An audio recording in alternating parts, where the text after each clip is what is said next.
Everyone, today we are doing Have a Break. It's an OSINT room and it's based on the recent KitKat Heist. So the first thing we're going to do is you'd have to download the zip file for this room. So you download and unzip it, and I already did mine, and these are all the files that came in it. Now let's go into the task.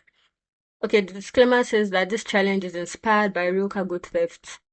No real employees, law enforcement personnel, or organizations are implicated. Okay, that said, the background. On March 26th, 2026, a refrigerated truck carrying over 400,000 units of KitKat product vanished somewhere between central Italy and Poland. Nestle confirmed the theft 2 days later. The vehicle has not been found. The European Cargo Threat Assessment (ECTA) does not believe this was opportunistic. A shipment of this size on a contracted route does not disappear without someone helping it along. Okay? An anonymous tip reached a journalist the following evening. ECTA obtained it under judicial authority. That is where your investigation begins. Your assignment.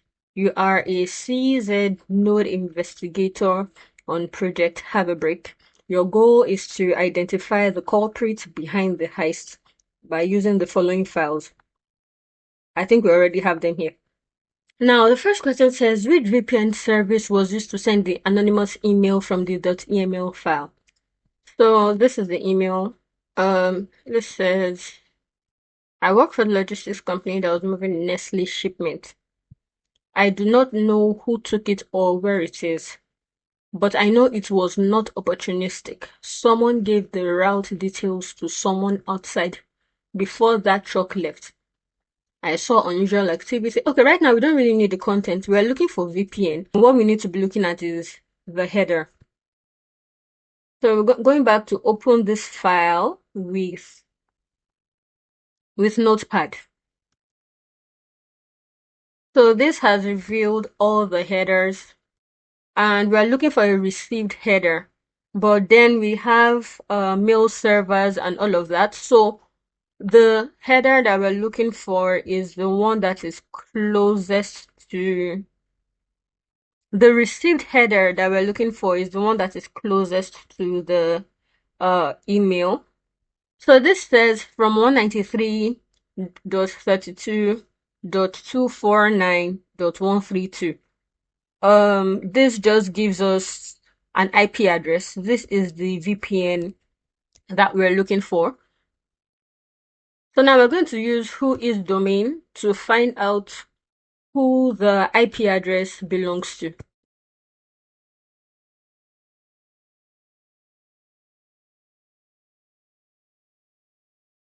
Okay, so here we're going to paste the IP address just to find out.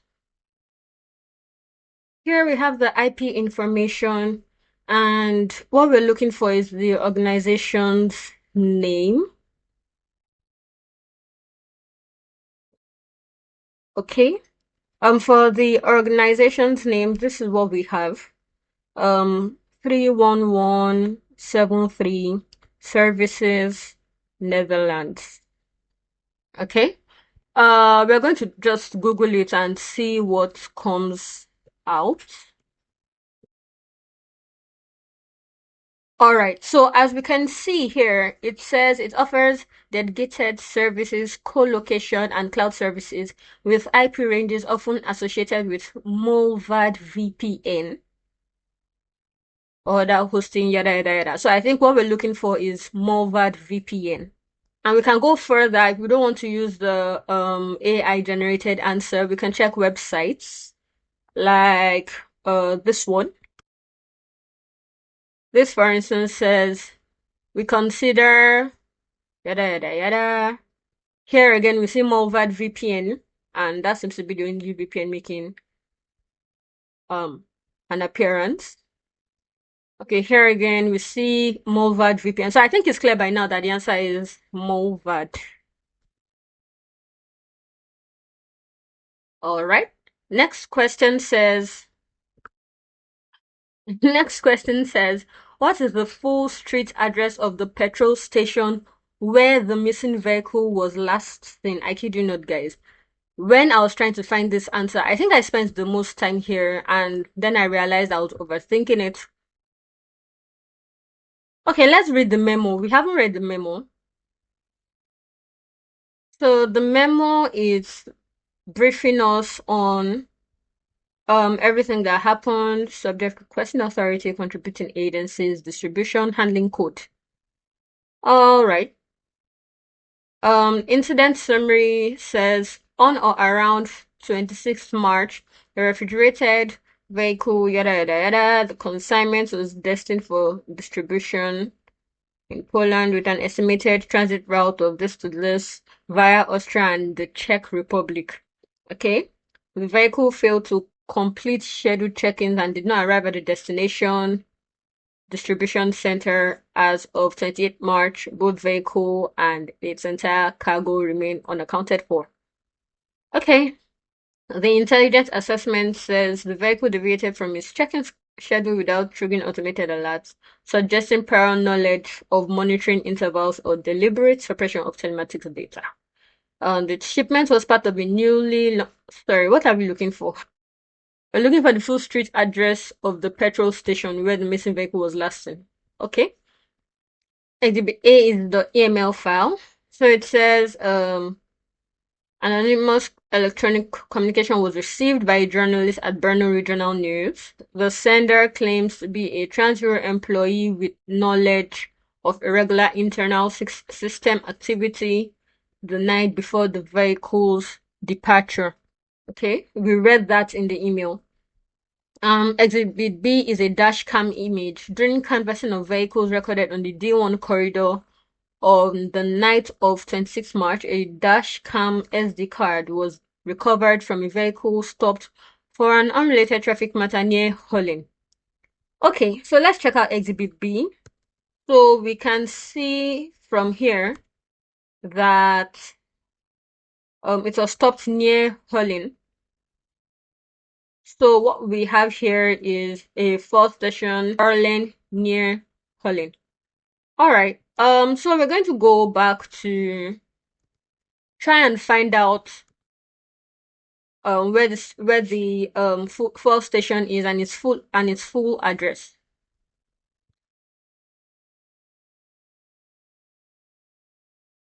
So we're looking for Orlen near Holland.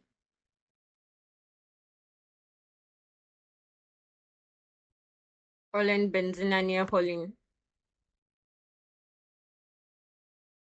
So we have an address here that says all of this Holland, Czechia. So this is the address we're looking for.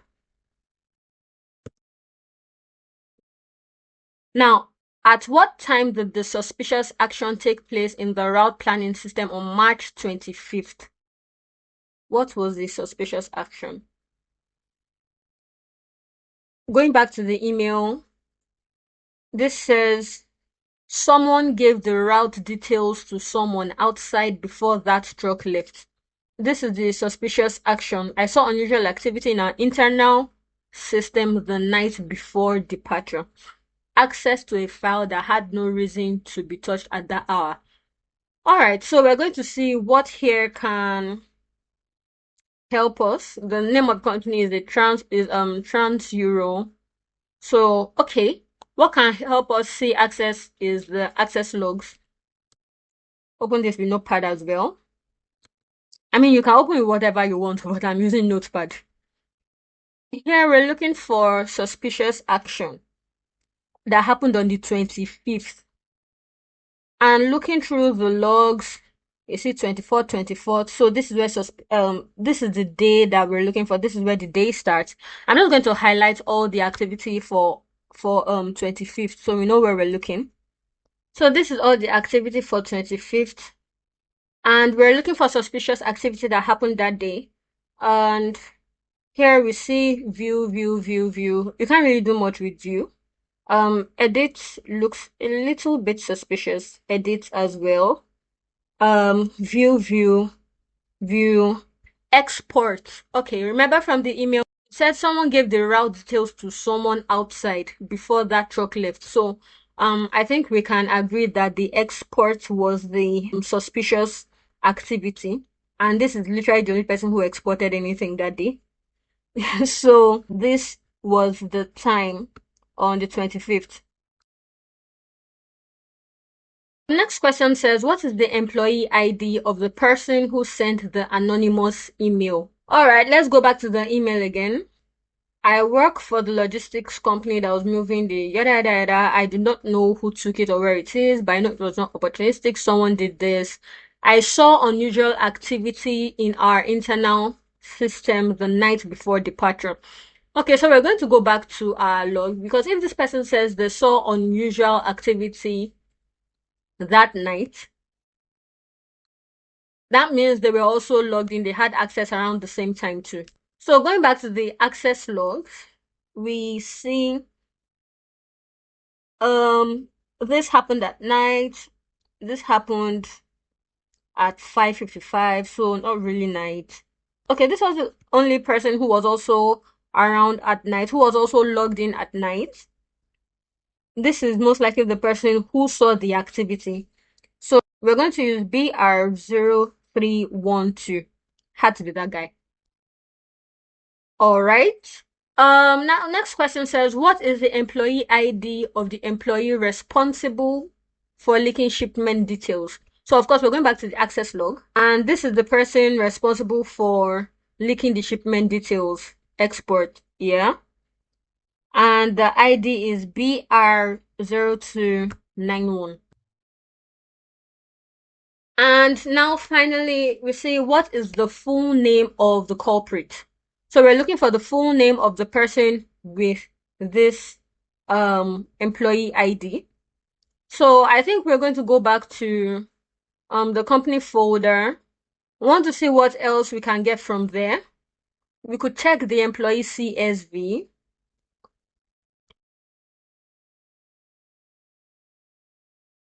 This is the email address, but it's the company email address. So this doesn't really help. Or I don't know, maybe it can, but I can't see how. So we're going to check another file. This comes export. Okay, so this contains like message logs within the company, as we can see. BR02. So we see all their employee IDs and messages. So whose ID are we looking for? 0291. Okay, before we get, okay, so this is 0291. We'll review this afternoon. There's nothing about a full name there. Let's just go through the comms and just get an idea of what happened between 14th March 2026 and 27th March 2026.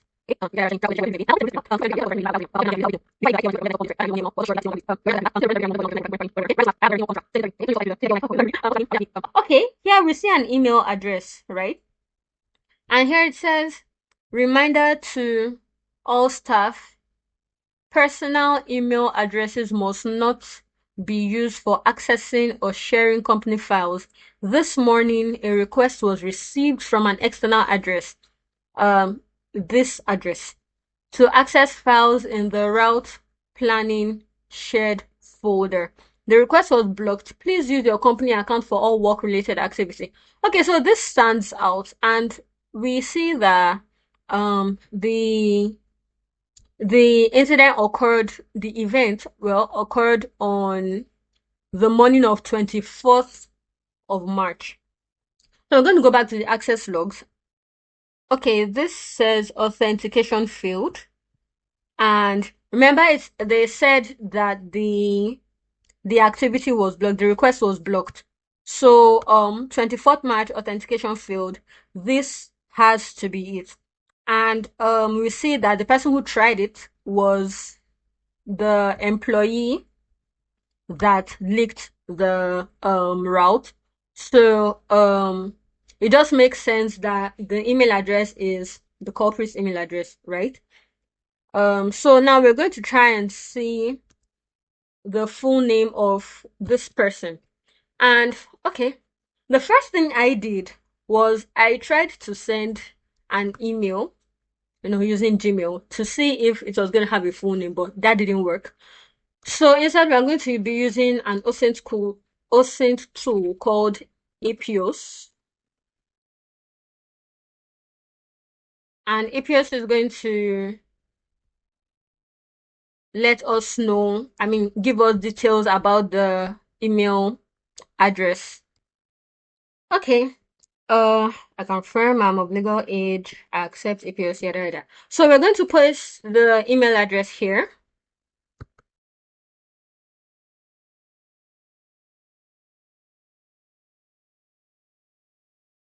All right, so we have this result.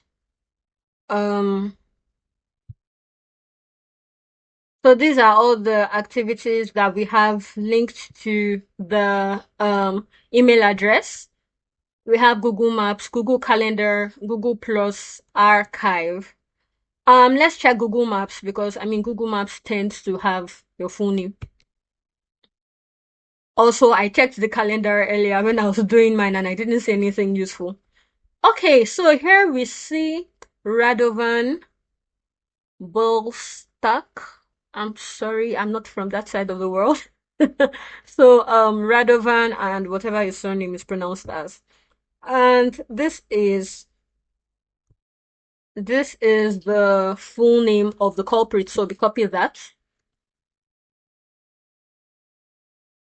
paste it here. And that's the end of the room. I hope this was useful and see you in the next one.